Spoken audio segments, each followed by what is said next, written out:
Olá, graça e paz àquele que está me ouvindo. É possível estar amaldiçoado? É possível estar debaixo de maldição? Sim, de acordo com a palavra, é possível. Existem vários textos que nos direcionam, mas nesse vídeo eu gostaria de falar com você num texto de Jeremias, no capítulo 17. Ali ele descreve a bênção e a maldição.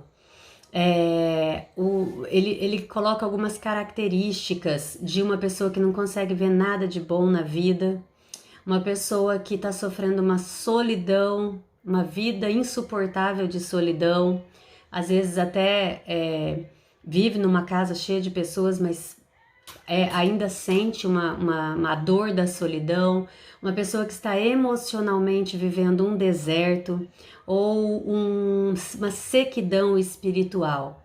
Isso são sintomas de alguém que está debaixo de maldição. E se esses sintomas diz alguma coisa para você, ou você conhece alguém que possa ter esse tipo de sintomas, se esse assunto te interessa, vem comigo até o final do vídeo. Eu tenho certeza que o Espírito Santo vai te revelar coisas grandiosas a respeito desse assunto. Vem comigo. Então vamos lá. Jeremias, então, no capítulo 17, no verso de 5 a 10, o profeta vai descrevendo ali algumas características, né? Ele diz assim: o Senhor Deus diz através da boca do profeta: maldito é o homem que confia nos homens, que faz da humanidade mortal a sua força, mas cujo coração se afasta do Senhor. Então, ele será como um arbusto no deserto, olha Deus falando, ele será como um arbusto no deserto, não verá quando vier algum bem, habitará nos lugares áridos do deserto, numa terra salgada, onde não vive ninguém. Então veja bem, se não são essas características, né? O homem que confia nos homens, né? Ele faz da humanidade mortal a sua força, só que o seu coração se afasta do Senhor. Então ele vai viver isso, não vê nada de bom na vida, ele vive um deserto emocional, uma sequidão espiritual e uma vida insuportável de solidão. Mas qual é a boa notícia? Deus continua falando através do profeta ali: bendito é o homem cuja confiança está no Senhor, cuja confiança nele está. Ele será como uma árvore plantada junto às águas e que estende as suas raízes para o ribeiro. Ela não temerá quando chegar o calor, porque as suas folhas estão sempre verdes, não ficará ansiosa no ano da seca, nem deixará de dar fruto. Entende? Então é uma vida suprida, uma vida de força, uma vida de fonte de recursos, uma vida de coragem, uma vida de beleza, tranquilidade em meio à adversidade e uma manifestação da glória de Deus. Esse é o que está debaixo da bênção do Senhor. Então, como que nós podemos viver debaixo de maldição? Quando nós, então, confiamos no homem, nos homens, né? Na humanidade mortal. Quando que a gente vive solidão? Quando a gente confia que é um homem ou uma mulher mortal que pode nos fazer companhia a ponto de nos tirar essa necessidade, essa ansiedade que a gente tem, de que só Deus pode suprir nessa nossa situação, porque nós temos dentro do nosso coração um vazio absurdo, um vazio que não tem limites, por isso a gente está sempre em busca de algo novo, porque nada nos sacia, isso é a natureza do homem, e aí nisso nós ficamos depositando nas pessoas a nossa necessidade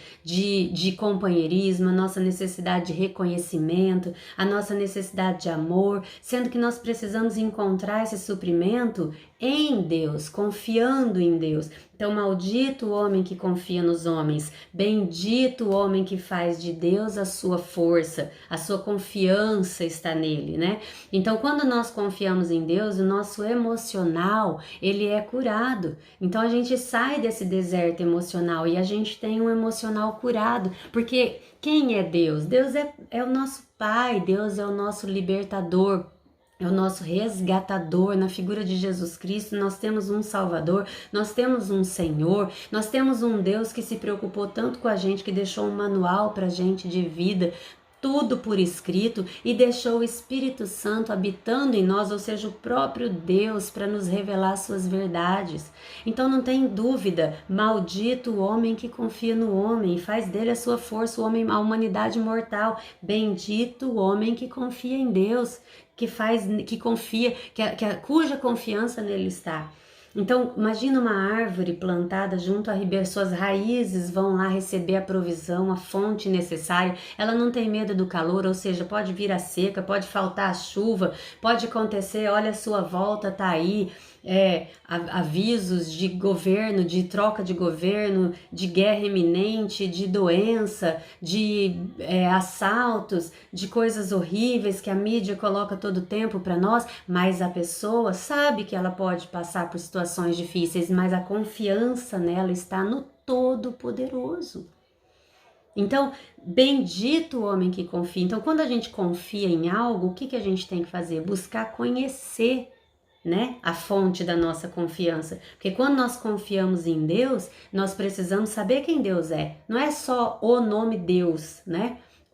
Confio em Deus, eu tenho um ser supremo acima de mim, na qual eu confio nele. Não, quem é Deus? Deus é onipotente, é onipresente, é onisciente. Deus está com seus ouvidos inclinados. Deus tem compromisso com quem tem compromisso com ele. Deus falou que estaria conosco até o fim, que tem uma coroa da vida reservada para aquele que perseverar até o fim.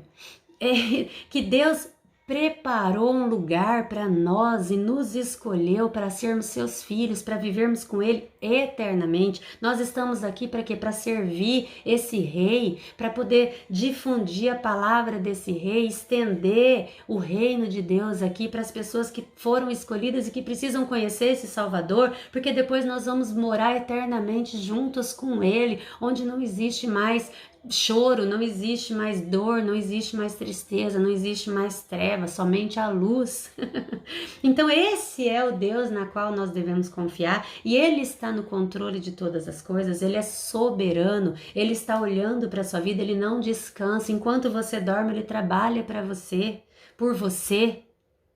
Então esse é o Deus na qual nós devemos colocar nossa confiança. Então nós não vamos ter medo do deserto, do calor, nós vamos ter a fonte para nos alimentar. E aí ele continua falando, olha que coisa interessante isso daqui. O coração é mais enganoso que qualquer outra coisa e sua doença é incurável. Quem é capaz de compreendê-lo? Então, gente, o nosso coração, aqui a palavra está falando, ele é incurável. Inclusive o coração do crente, ele é incurável, não tem cura para o nosso coração. Ele é corrompido, o nosso coração. Não adianta a gente confiar no nosso coração. Nosso coração ele tem desejos que a nossa carne deseja, desejos terrenos, desejos por riquezas que a traça consome, desejos por satisfação física, carnalidade. Nosso coração ele é enganoso e ele é incurável. Então quem que é capaz de compreendê-lo? Só o nosso Pai é capaz de compreendê-lo. Sabe aquela frase famosa, segue o seu coração, você merece ser feliz? Então veja bem, a gente fica debaixo de maldição, mesmo nós crentes, porque muitas vezes nós confiamos no nosso coração. O nosso coração elege em quem nós devemos confiar, o nosso coração determina qual caminho nós precisamos seguir, o nosso coração fica alegre olhando algumas coisas que não são para nós, o nosso coração se entristece porque olha a circunstância ao invés de olhar para o nosso Pai, porque o nosso coração não quer olhar para o nosso Pai, nosso coração não quer falar o que Jesus falou no Getsemane, afasta de mim esse cálice, mas faça a sua vontade. Não, nosso coração quer chegar diante de Deus e falar, eu quero, eu determino, eu não quero isso, eu não quero aquilo, eu quero isso, eu quero aquilo. Não, Deus, faz a sua vontade, porque eu creio que ela é boa, ela é perfeita e ela é agradável. Entende a diferença entre quem está debaixo da maldição e quem está debaixo da bênção? Então, o Senhor, ele diz assim ainda, eu sou o Senhor, continuando ali em Jeremias 17, eu sou o Senhor que sonda o coração e examina a mente, para recompensar a cada um de acordo com a sua conduta, de acordo com as suas obras. Aí algumas traduções, esse lugar de mente, ele coloca rins. Então, eu sou o Senhor que sonda o coração e examina o rim.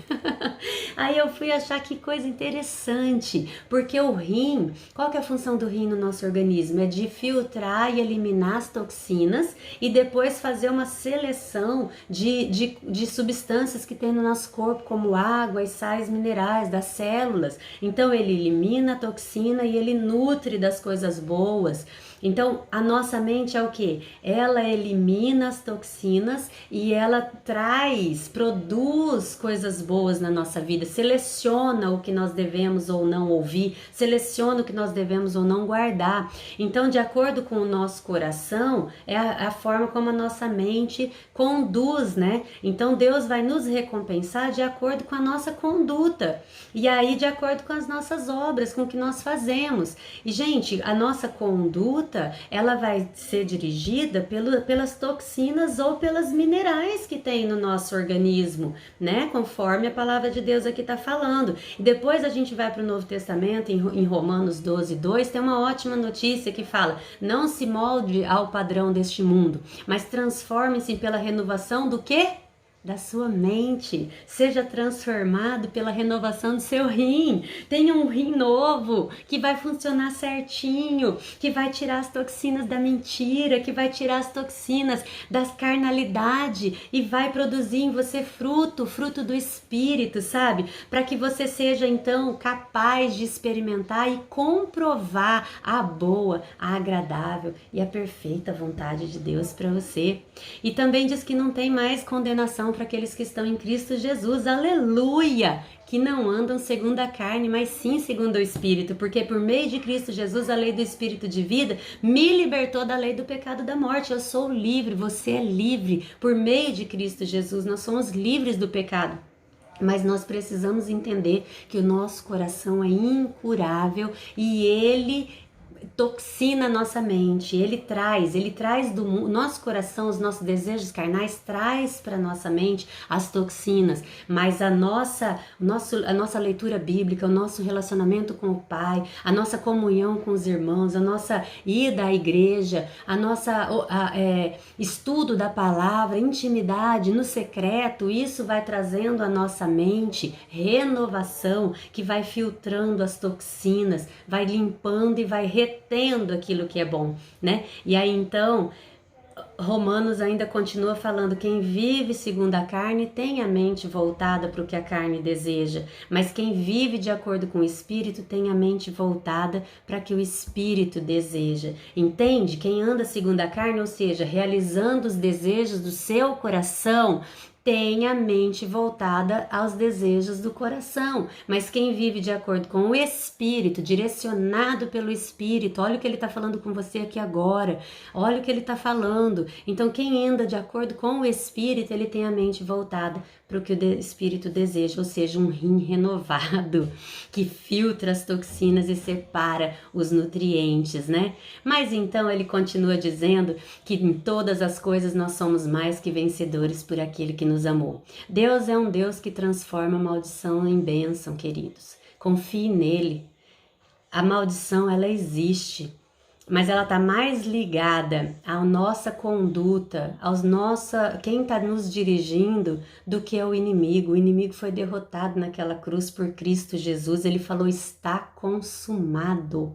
Receba essa frase de Jesus: está consumado. O inimigo está derrotado. Ele não tem poder sobre a nossa vida. Nós é que damos legalidade para ele quando nós realizamos o desejo do nosso coração, sem a direção do Espírito Santo. Então creia em Deus, creia somente nele e a bênção do Senhor será liberada em sua vida. Em nome de Jesus. Amém. Fica essa palavra.